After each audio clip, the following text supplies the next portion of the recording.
He's looking worried. Okay. All right. Greetings in the love and the light of the One Infinite Creator. Welcome to part 2. I'm Andre with Simon Michaux and Ivor Loffing. Okay. Simon, you had a question for Ivor? So, Ivor, what would you like to say? You've done quite a bit of work in this sector. If you were to throw some questions at me, what would they be? Well, my biggest question is how much of the, how you showed the amount of minerals that are left in the world, different sorts of things. How much of that is a function of the fact that we've had these fossil fuels to dig them up? You think about it, these giant open pit mines, et cetera, they have used an enormous amount of fossil fuels just to get these things. So you could say we have them, but then, if, as we know, we've hit peak oil and it seems like we don't have as much of this energy, and how much of it is going to be accessible with less energy?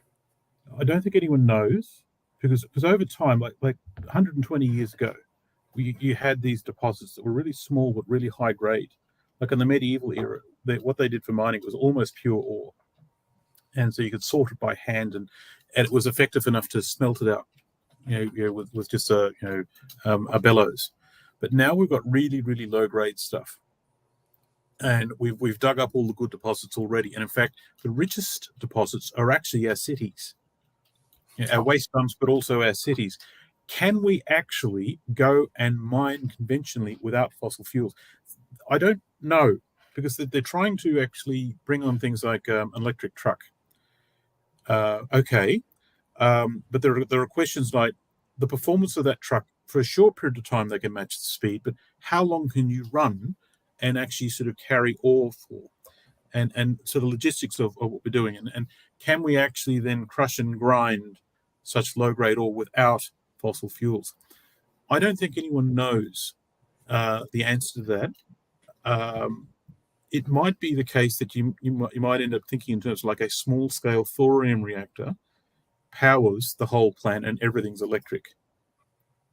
I don't think anyone's actually done the work of what that would look like yet. Fossil fuels are the most calorifically dense energy source we've seen, right? And so all the electrical systems and the power generation systems behind that, they all work, but they're not as effective, right? And so if you've got to continue mining, Bingham Canyon, which is like 0.5% grade copper, and that's considered rich now. How much dirt do you have to shift to get 1 ton of copper?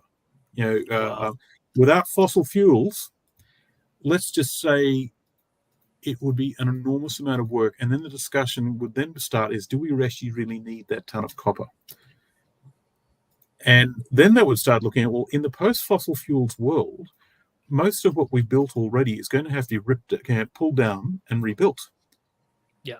And so you've got an enormous amount of stuff around it. And so one of the things I'm actually proposing, the next generation of work is, what do we do? Okay, you've made the point, it's not going to work, so make a new plan, smart guy, is what I've been told. All right, you've really depressed us now, fix it. But some of the things I was suggesting, for example, is we reestablish the old boneyards, where you actually take stuff and you strip them of anything of use, and the parts come out are then stored in a warehouse so we can use them, and then they're actually sent off to a machine shop, and you use all kinds of innovation to use them differently. But to do that, people are the power source for that. A group of guys with tools crawling over cars like they do at a wrecking yard. Right. So if we were to do that, and if transport becomes a problem, contract the industrial system onto the train lines. Right. Yeah. There's things like that are sort of coming out. Yeah, I know. I've seen the train line issue come up, or suggestion, and I do agree. It can be very good transitionally, but I think that we also need to do or think about at least our canal systems and like waterways, because historically in pre-industrial times those were the main transportation routes, and so if we just have good canal systems while we still have energy, then we'll be able to use them in the future. Yeah. And my thing, of course, is sail. I think you can, if you can get it to water, plunk it into something, then the wind will push it across to, you can figure out a way to get it across to wherever, but at much slower speeds. So now you're talking about the rules are different, but there are solutions. Yeah. Right. And so the problem we have at the moment is everyone insists on using the same solution to maintain the existing metric. No one likes change. We didn't get to peak oil. So let's address that. In November 2018, we did see a localized peak oil, and it declined a little bit, and then we had COVID and it declined a lot. In fact, I have it here, one I prepared earlier. So share, can I share? I can. All right. So what you're seeing there is supply and demand. And this is crude oil. Now, Art Berman has put together a sequence of data where what we need to look at is total liquids. Now, total liquids includes biofuels and refinery gains. So what they're doing is about 40% of the oil that's coming out of them, oil products coming out of the United States is based in gas. So they're using the gas industry to hold the oil industry in place. Peak oil probably was 2018, as in it's going to be very difficult for us to beat that. But our idea of total liquids that keeps the ICE system going is now being supplanted by the gas industry. The problem is the calorific value and the energy return on energy invested ratio for such a thing keeps declining and deteriorating. We're having to work harder and harder and harder just to stand still. It is the ultimate Red Queen problem. Yeah. And then you've got in the United States, which is now holding the entire world up in the tight oil sector. We're not investing the capital to drill and manage our resources effectively. They're doing all the easy steps to actually sort of get revenue quick. So they're sweating their resource in a way that they won't last as long as if they were managed more effectively. So there's above ground decisions being made that are not terribly bright. And so if we have economic trouble this year, which I believe we will, then even that won't work out so well. So is that peak oil? We don't know yet. The way I've been talking is you could get to, if we can get to November 2023, 5 years later, and it's still that way, that's what Matt Simmons set as a definition, then sure, that's peak oil. But all right, that's peak crude oil. But what do we really mean is how much gasoline has been brought to the market. That's total liquids. Mm-hmm. And so they've been performing a few acts of butchery, but in doing so, they've been making life very difficult for any future production because they're scooping up all the short-term resources, which means when we crash really steeply. Right. And yeah. That far away. John Peach showed how it could happen because we've just gotten very good at pumping out the oil as soon as we discover it. And so, but the areas we discover keep getting smaller and smaller, and so we just pump them all out, and then at the end, it's a big way down. Oh, yep. And you mentioned energy return on investment, and one of the peak oil people said that you had some new definition or some that you. Not yet. Okay, all right. So. Energy return on energy investor is a great idea, but it's really, really hard to make sure you're comparing apples with apples, right? It's really hard, and there's been a lot of flame wars in social media in particular about what energy return on energy investment means, and there's no consistent methodology. So what I will do there is actually show you my plans, because we actually do need to reinvent that as a how do you say, as a plan. We need to do something better. And if I can just find it, here we are. All right. So, I was just saying I started when I came to Finland a 5-year plan, and that was about 4 or 5 years ago. This is the development of the next 5-year plan, which is start up sometime this year. And so I'm going to operate on 5 fronts, which is the red thing. And each one of them, it blows out into a mind map. But this is develop new tools. And develop new tools of analysis fit for purpose to map and model industrial actions in context of energy. So to conduct a comprehensive energy return and energy invested study given the developments of exergy and entropy. I'm going to see if I can develop exergy into a tool where we can actually map whether something's sensible to do or not.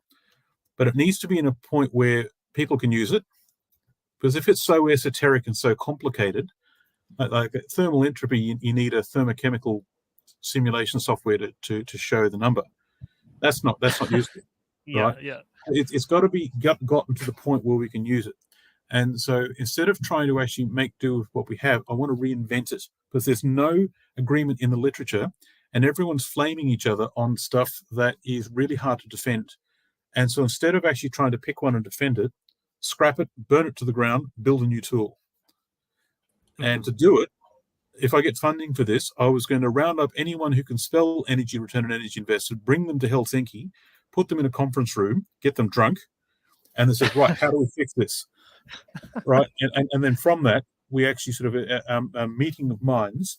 How can we actually fix this? And because how do we actually include things? What do we actually show for this? And so thermal entropy, exergy, I want to actually develop a new characterization system for materials as they flow through the system. At the moment, we've got the same problem. It's done in a very sort of blunt way.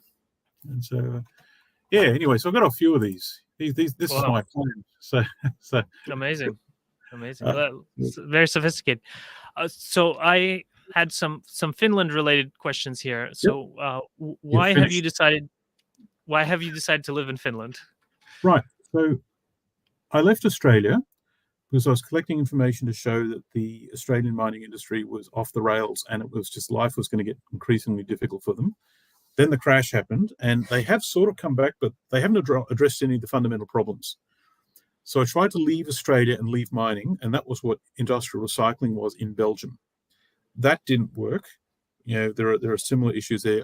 The recycling world has its own challenges and problems that are actually not sort of discussed very much. Just as I was ready to come back to Australia with my tail between my legs because I'd run out of funding in Belgium, the Coppice of Finland came up, and there was the job for mineral intelligence. And I went to the job interview, and it blew me away that the management there were able to handle very challenging concepts across the table. I could say the word peak oil to them or hyperinflation, and they didn't run screaming from the building. Wow. I was impressed. So, and we were able to have a frank discussion around that. And the mineral intelligence opportunity was to map patterns in the industrial industry that's related to mining, but also everything it's attached to, and actually write reports about what it means. So imagine if you were actually able to be given a job to do what you've been doing probably on the side, but then have the government weight behind it. Right, that was the opportunity. And that's still the opportunity, because that instinct turned out to be correct. And in Finland, they have a number of signatures here that are not anywhere else in the world. And some of them are quite subtle. You never hear about them because they don't try and sort of beat their chest about how good they are. They tend to keep to themselves. They don't tell anyone else what to do, and they have a discipline and strength here socially. Now, they're not perfect. As a society, they're very dependent on technology, and everything's run through a website and everything's optimized. I've never seen a society so vulnerable to a degradation of complexity. And everything's efficient. Everything runs, and there's a system, and they're very surprised when it doesn't run. And what do we do now? No. Well, I read that they have to look at the future and review it every 5 years. Is that still going on? Mm-hmm. Yes, it is. Tell me if you've heard of this before. They've got a stockpile in Finland for everyone in Finland for 8 months of everything that you need to survive. Wow. It's not just food, fuel, it's pharmaceuticals, it's everything for 8 months. For everyone. So the government has this set aside for everyone in Finland. Set aside. So what it comes back to is historically, we're a relatively new country that got its independence only about a century ago. Mm-hmm. And there's been a few very difficult times that they've had to deal with. And when they've dealt with them, the people came together and they got behind their leadership and they went for it. And it was, they were able to deal with some very, very difficult times through that discipline. And because they were successful, that discipline's been reinforced. Now, they're not a social people. You don't see the same communities that you would see in say, South America, where everyone's very sort of loud and talkative and social. They're very reserved, very introverted.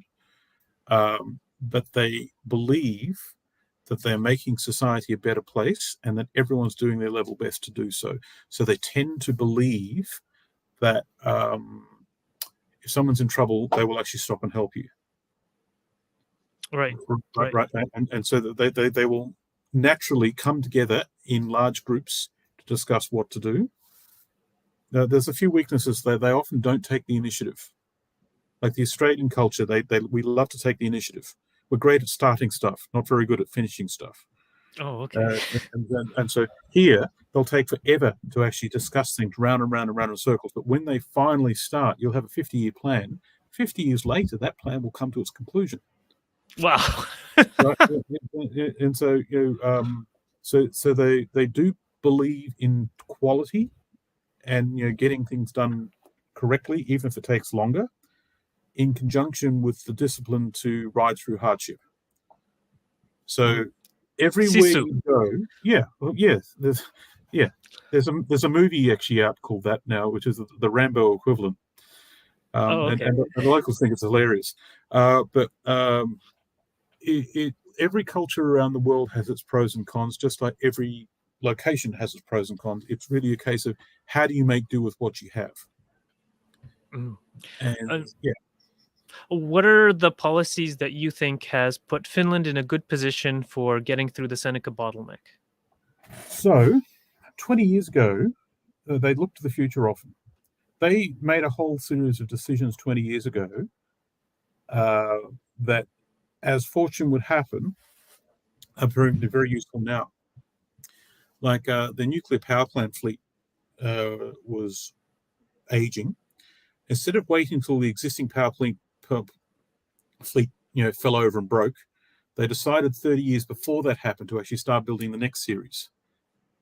And so the new state-of-the-art power plant is actually coming online, and they're doing infrastructure stuff decades ahead of time. So they're looking to the future. They also have built a deep underground geological repository, which is the first of it in the world. So that means Finland is now able to run a nuclear fuel cycle completely and safely, because everyone else has been cutting corners. You dumbass. Right. Well, I know. Well, like I've looked into the nuclear, and the issues that I found in it. Well, the main issue is the fuel supply, because while the industry experts like to say, it's 70-1, but that doesn't include like mining and refining and transporting. Yep. And then, the other one is or the back end of the fuel cycle, or disposing of the stuff. Right, or disposing. Like I know they wanted to make a deep geological repository here in just next door to me, but I don't think we and the indigenous don't think it's a good idea, because we have like leaky limestone, and we have some of the wettest area in the world. We have a meter of rain every year. And so it would just turn into radioactive geysers. But I know Finland is granite, so maybe it's not so bad there. It's granite.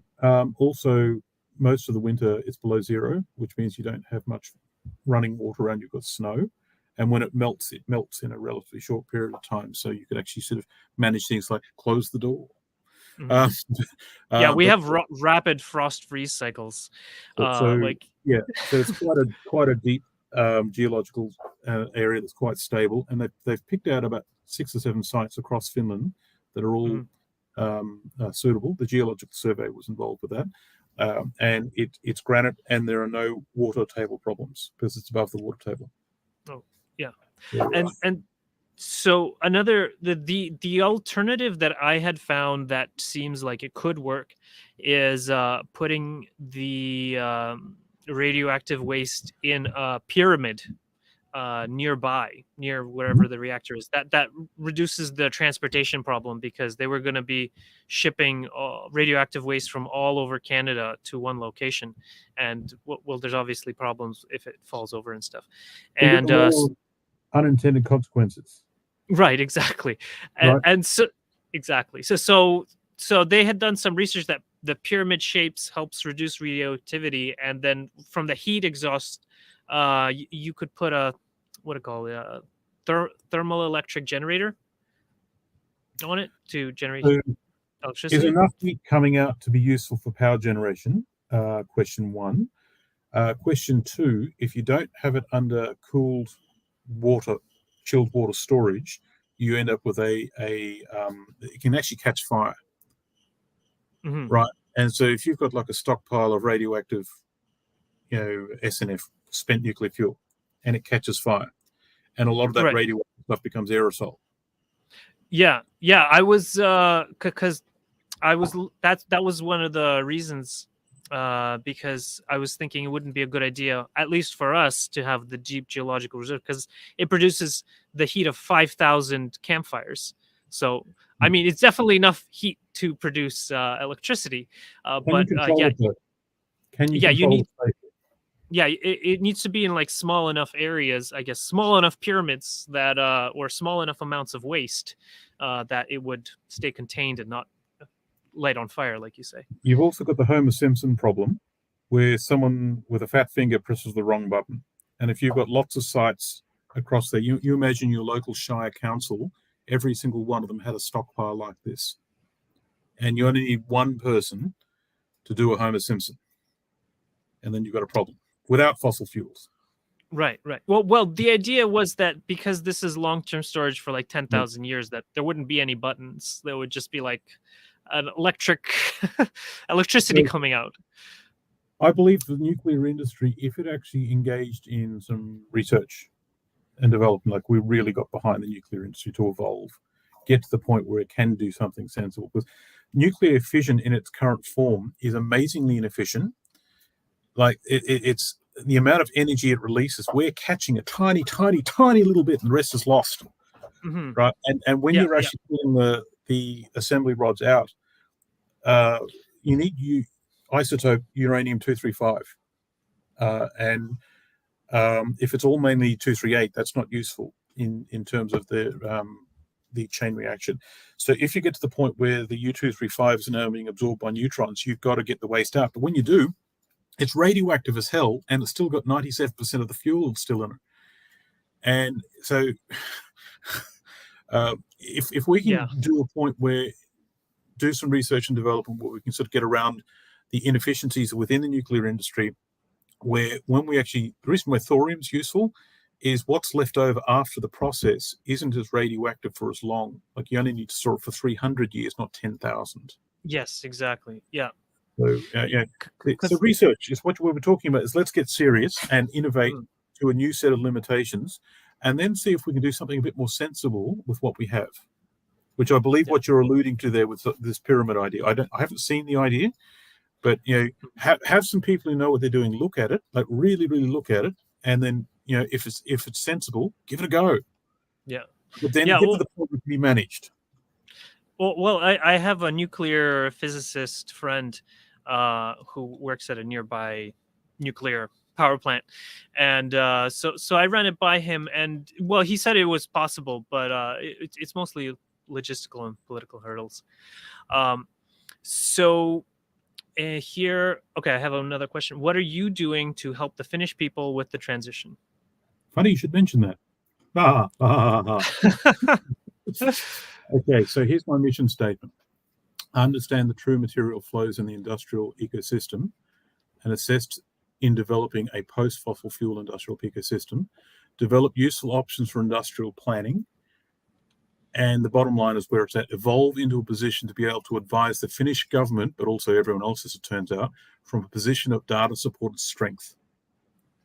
That's what I'm trying to do in my current position. Great. And how I'm doing that is here. Right, so we've got 4 points. Understand that the existing system is coming to the end of its functional efficiency, fossil fuels and everything attached to it. The proposed plan for replacement for the non-fossil fuel system is much larger than we think, and it's probably not going to work. And even if it did, it may not be strong enough because it's got some engineering limitations. Point 3, make a new plan, but you've got to understand why 1 and 2 are happening. And point 4 is the action thing, is that raw materials for manufacture of technology and energy to source power are the key to everything. Right, and so evolve. So things are actually about to evolve on multiple fronts.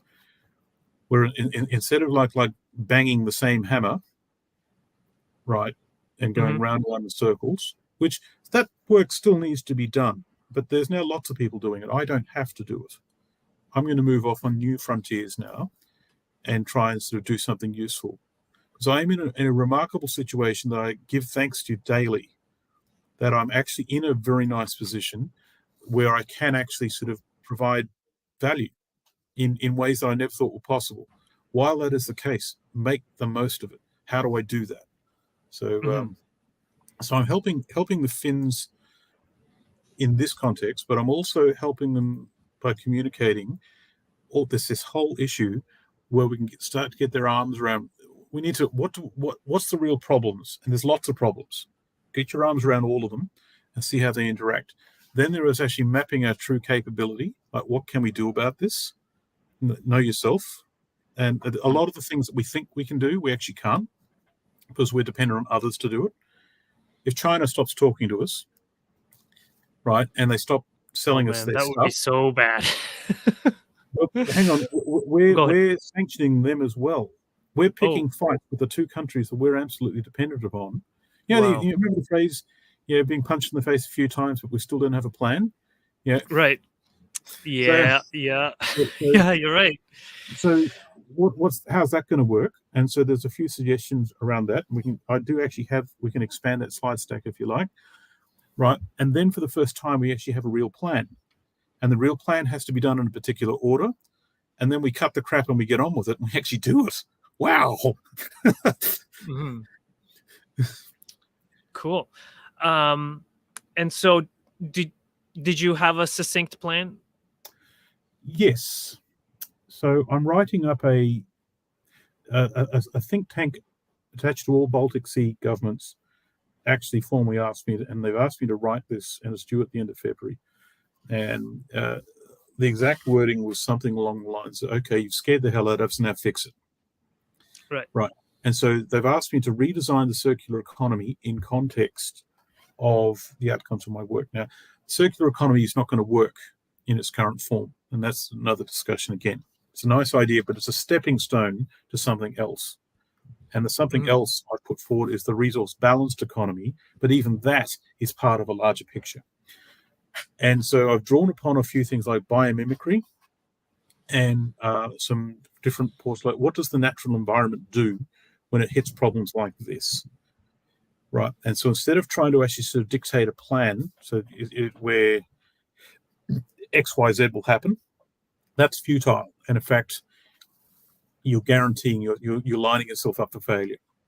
So we'll instead understand the problems that we face with and how things will probably go in terms of what are the forces at work and what areas might be useful and what areas will struggle, will tell us where we should put our effort. Now, we know that all industrial systems rely on energy. And in fact, if you look at history, energy systems have actually dictated what industry was available and where it is available. A combination of energy and our ability to transport large amounts of goods, the steam and rail era.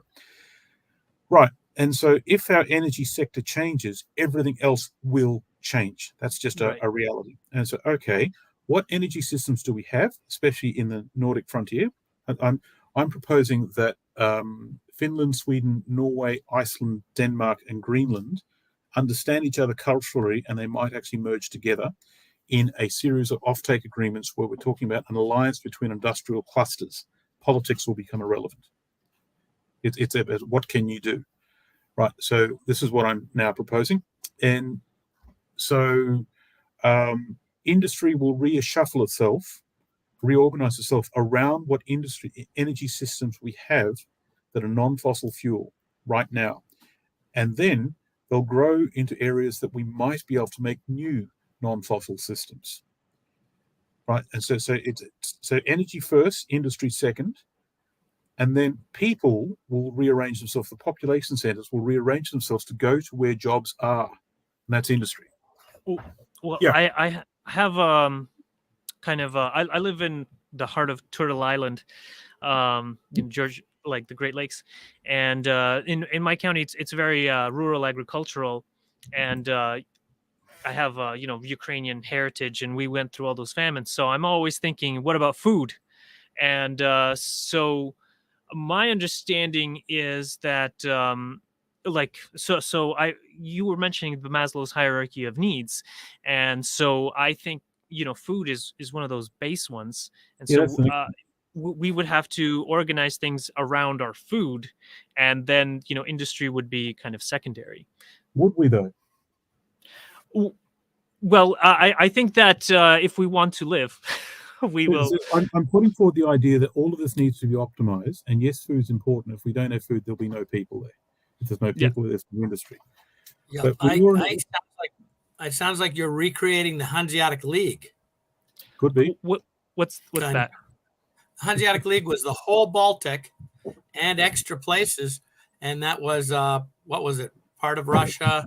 It was the Latvia, Lithuania, Poland, all of Scandinavia, all around the Baltic, and of course, if you get through Denmark and all those places, kind of had a league, and that became the big banking league and the big connection of all of Europe early on, and they still are there. They're still there. The Hansa. Mm-hmm. I've always wanted to be a James Bond villain. Well, the Hanseatic League is a big part of Europe. I mean, it still is. I think it's kind of like, Yeah, Estonia is very similar culturally to Finland. Europe needs a reason to be, right? It needs a reason to be, to hold itself together. And money is proving to be inappropriate. Defense is proving not to work either. What we actually need is raw materials and energy. Now, someone actually asked me, how big will the circular economy actually be? Because if every city is actually not capable of manufacturing all the stuff it needs, we actually have got to have offtake agreements between cities, right? So now we're talking about how big should that be? Then we get to exergy. Mm-hmm. What I was putting forward before is the idea of a Maslow hierarchy of needs, but you'll go through a series of steps, but in a loop. You'd keep going. And if you cannot optimize each stage, then the whole thing's not possible. Go back to the drawing board. So it starts with energy, then it goes to industry, then it goes to people, but then the food systems will have to reorganize around people with really short value chains. And if they can't do that, like this, it's not possible to do that, then the people aren't going to be there, then the industry's not going to be there. Right. So you go around the loop again, back to the drawing board. What do we do?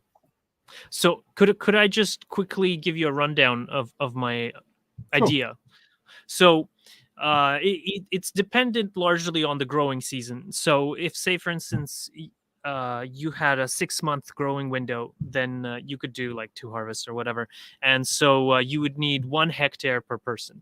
But say in Oulu, which seems to be the most promising place in Finland, the subregion, it's you'd need about 2 hectares per person.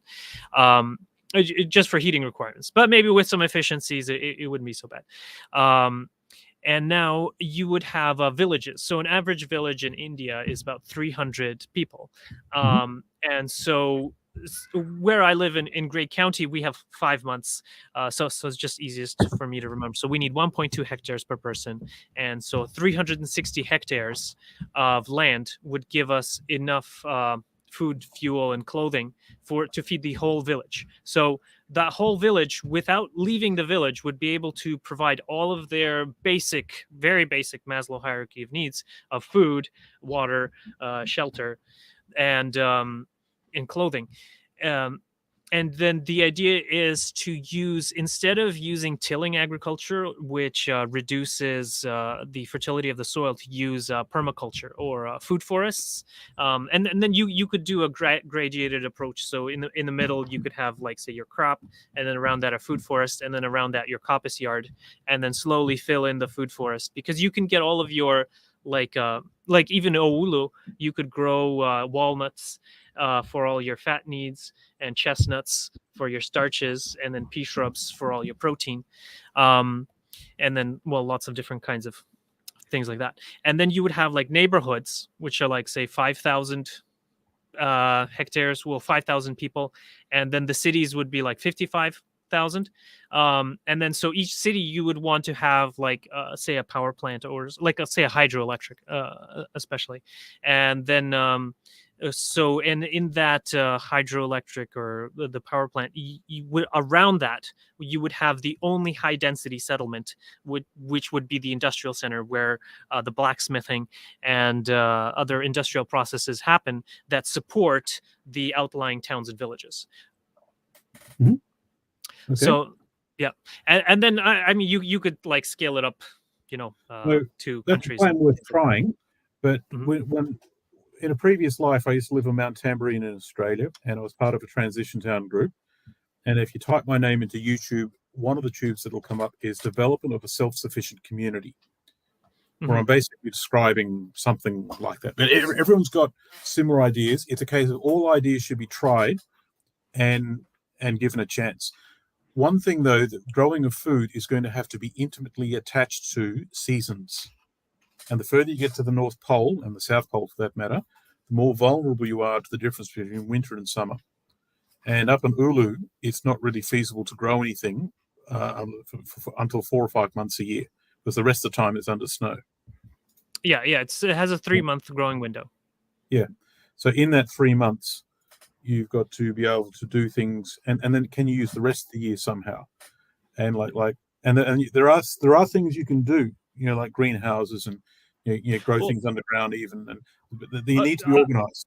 Well, I was talking about trees and shrubs. So, for instance, in Oulu, you could grow pine nuts easily all over Finland, all the way up to the tree line, and pea shrubs, and they will grow themselves. So you don't even have to do any planting once they're established. They will take a few years to grow, just because to start producing fruit, because the season is so short. But once they do, they will produce more or less every year.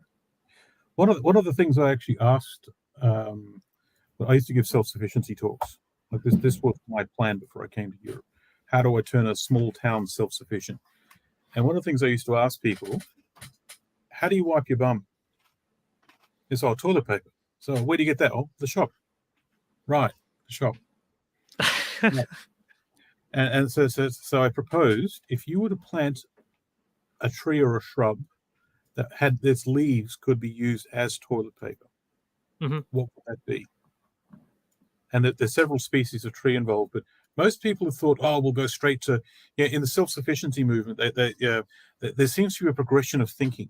You'll go, for example, oh, we need a generator. Now we need a gun. Yes, a gun. That'll help. It goes through a sequence of thinking, and it's well, how do you manage sanitation? And if you don't manage sanitation, everyone's going to get sick, and you're done. And so, well, what problem solving do you do? And so, the conventional modern world viewpoint of looking at things has to go. But also, we don't go to the past. What we do is we take elements of the past, elements of the present, and we look at future issues and bottlenecks in a different context, and we develop a paradigm that's never been seen before. Yes, for sure. Yeah, and in terms of the toilet paper, I was just reading, I think it was the history of Finland, and they had used stones. They had used stones for a long time. Oh, there's some real hard asses here. Like some. What was it? The Vikings never made a settlement here in Finland. Right? They raided everywhere else, but every time that they thought about making a settlement here, the locals asked them to leave, and they did.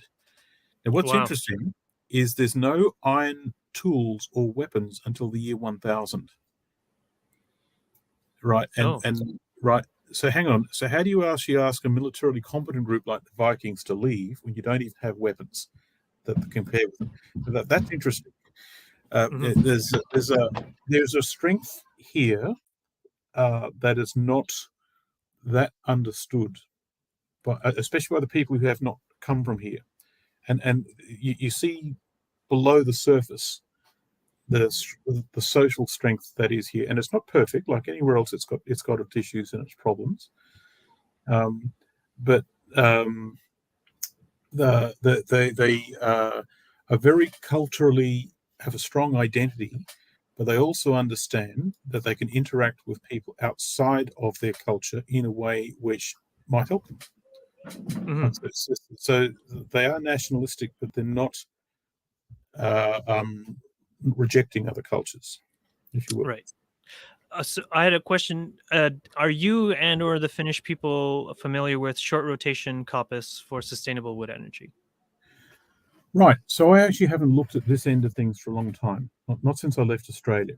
And I have not come in contact with the prepper community in Finland. I imagine they're here. The Sweden has an enormous prepper community to the point where their government tells them to do it. The government is will actually say it's sensible to think in these terms. The whole Nordic frontier has depth to its preparedness and situation awareness that I did not see in Australia. Right? And I guess the Anglo countries in general. I think it has to do with the long winters. You have to be prepared. Yeah. Well, if you're not organized, you're dead. Yeah, exactly. So to answer your question, I haven't come in contact with anyone working in those fields yet, but that doesn't mean they're not here. So you are familiar with short rotation coppices? A little, but not in a Finnish context. Oh, okay. Yeah. Well, it's just something I like to make sure everyone knows about because it's so important for sustainable wood. Yeah. So for there's short rotation willow coppice is considered the fastest, and so if you're able to grow willows, which you can in most places, it does need some wetness, and there's lots of wetness in Finland, and I think after 3 to 6 years, the willows get tall enough for harvesting, and then you can harvest them. Say if you have a hectare lot, you can partially harvest them for basically the rest of time for your firewood needs. And you can add in some alders, which are also very common, and they fix the nitrogen in the soil, and they also grow quickly, and so you can use those. And in dry areas, you can use poplar and black locust. Can I interject something? Sure, go ahead. They actually came up with sort of a gigantic baler. I've seen this. It's like, you know how there are bales of hay? Well, they came up with a way of harvesting biomass where you would harvest tiny little, it's basically modern coppicing. You harvest tiny little twiggy type things, like small trees, and you bale them up into these giant bales, which look like just enormous bales of hay. And then you dump them into the biomass burner. You let them dry, obviously, and a little bit, and then dump them into the biomass burner, and they work just like that. So that might be sort of a more high-tech way of doing what you're saying. And they definitely already did it. They're doing it in parts of Maine. Yeah. I'm pretty sure I saw it in Scandinavian countries as well. So for like half a hectare, you can expect to get 15 gigajoules of energy. And so I had calculated that basically a human needs 5 to 7 gigajoules per year for sustenance, just from their food, for a 75 kilo human that's moderately active. Yeah. In Finland, 80% of our energy is already coming from non-fossil fuel sources already. Wow. And that's great. Once the Ukraine monkey business started up, they contracted their energy consumption by 32%. By just changing the way they did things. So that's what I'm saying. This community around me is remarkable. No one ever says what they can do. They just do it. I love it. But part of that is already combined heat and power, where they're harvesting stuff from the forest. And this is how they heat a lot of homes. So, and the forestry industry is big business here. It's like mining is in Australia. Now, there is a punch-up happening in Parliament at the moment between the Department of Economics, which my division reports to, and the Department of the Environment. And it's a definition of sustainable harvest in the forest. One group has an economic definition of what's sustainable, and the other has a biodiversity definition. And hilarity ensues. So what you've actually got is 75% of Finland is forest. But a lot of that forest is managed forests. A lot of the biodiversity hubs have been planted out. So they've got a thing where how much can they actually take from the forest in a sustainable fashion? And they're right up against that limit. And so there's a lot of arm wrestling happening at the moment about how much should that be. So when we phase out fossil fuels, I actually wrote a report on phasing fossil fuels out for Finland in 6 scenarios, each one representing a policy. And one of the things we actually looked at was can you actually expand it? Like if you were to go down this path, how much extra would have to come off the forestry industry? And if we were to go this path, but we were to hit the sustainable limit, how much would the existing forestry industry have to shrink to allow this to happen? And things like biofuels, for example, sure, they work, but can you actually get enough biomass? No. Right. And so you've got some give and take things, and some priority happens. So like how much is actually needed and why? That's the Maslow hierarchy of needs idea.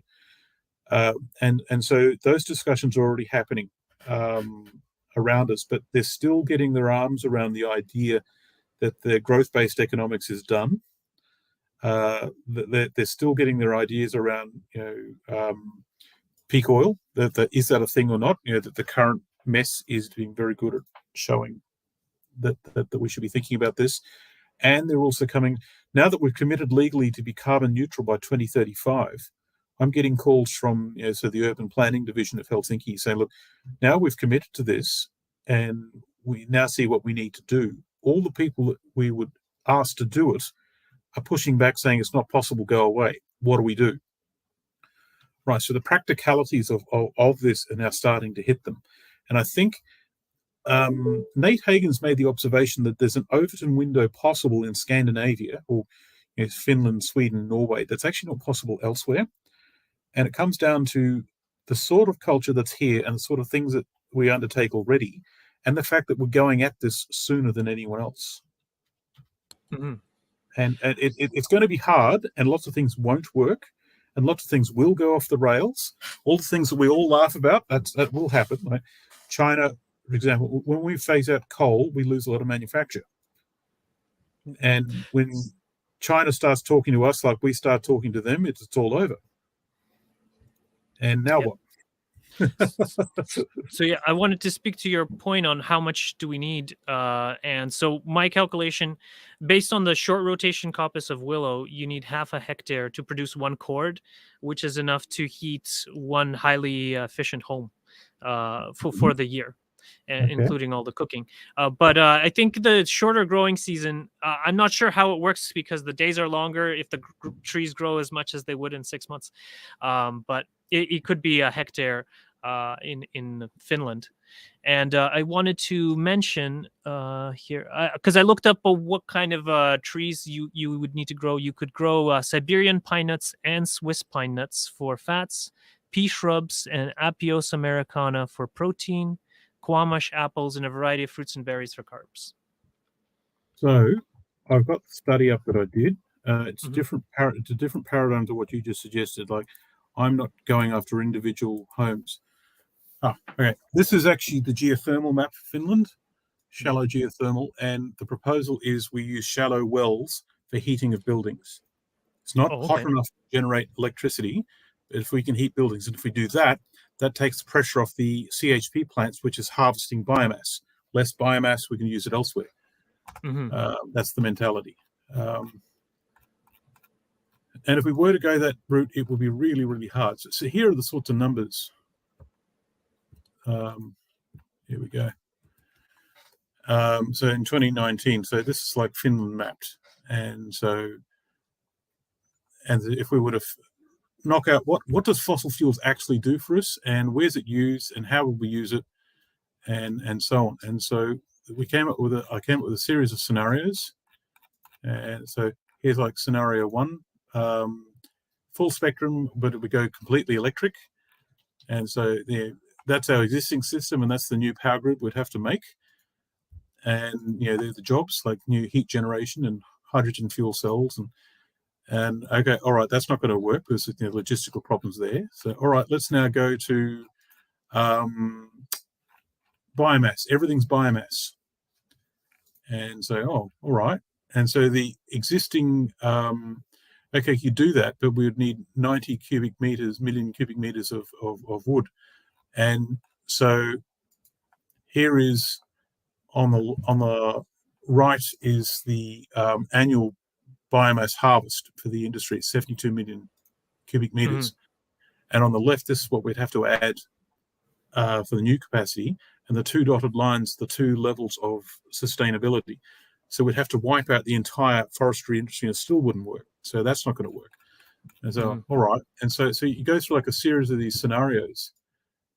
And what's this one? Okay, so scenario 5. Okay, scenario 4 is probably the most, if we did like a hybrid of geothermal and combined heat and mass and hydrogen and this, and what would it look like? Yeah.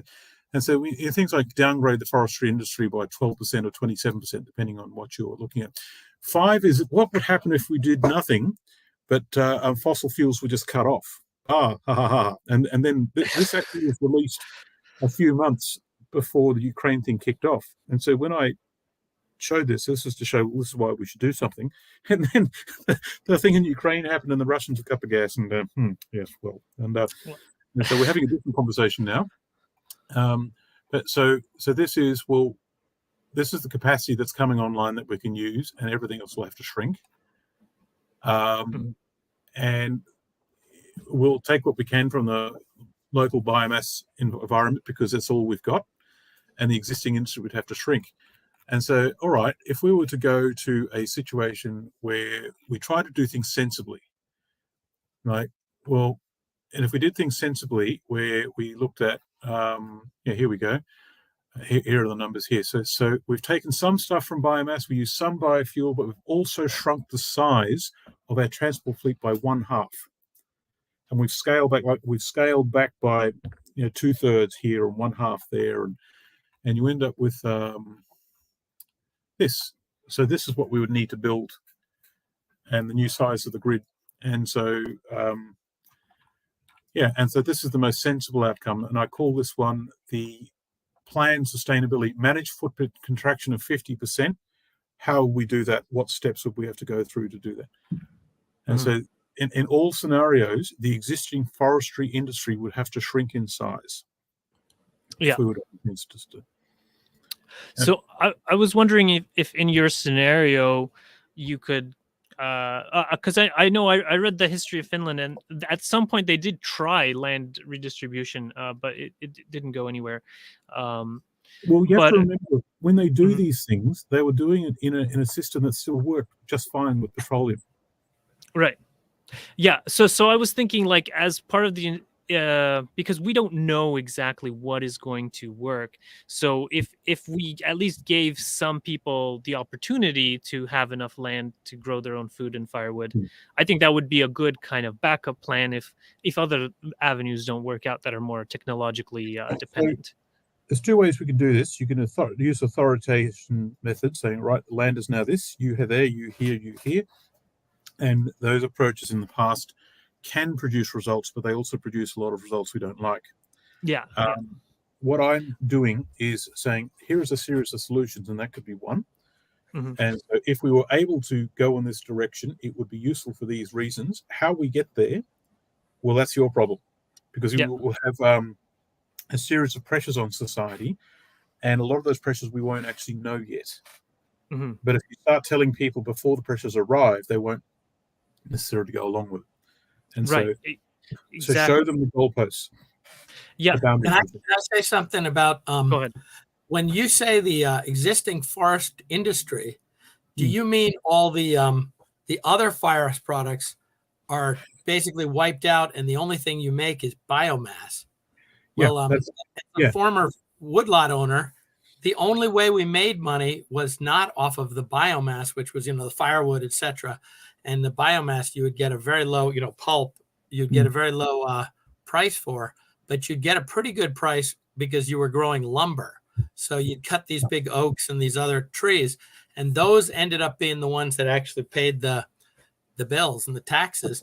And I think by cutting away that, Finland loses its whole export market, for which is probably It's not feasible. It's not feasible. Right. That's the point. The paper industry is pretty big business as well. Yeah. So, and a lot of it's export oriented. But to solve our problems, if we were to turn export into imports, all our industries are inward directing now. How will we reorganize things? One of the things I've also am looking at, encouraging people to look at, is what would happen if we did a lot of things with hemp and bamboo. And I don't know if it's possible to grow hemp and bamboo in Finland, right? But you can grow hemp. Yeah. So, and if we can, right, and if we were to use it, how would that change the equation? Right? And so that's what I'm saying, is all problems and all solutions are on the table at the same time, and we have discussion about what is sensible. Yeah, I was thinking with the land dispute, I wasn't thinking of telling people, but rather just giving people the option. Yeah. And so if it's going to occur to people that we've got to start growing our own food, what the Finns will probably do, because they love cooperating, right? So, all right, we'll organize a group of farms, and we'll use industry to supply those farms with things they need, like compost that we will make organically, but we'll repurpose the factory to do it. Right, so instead of some guy out there with a shovel, you've now got tractors and treadmills and conveyor belts making fertilizer.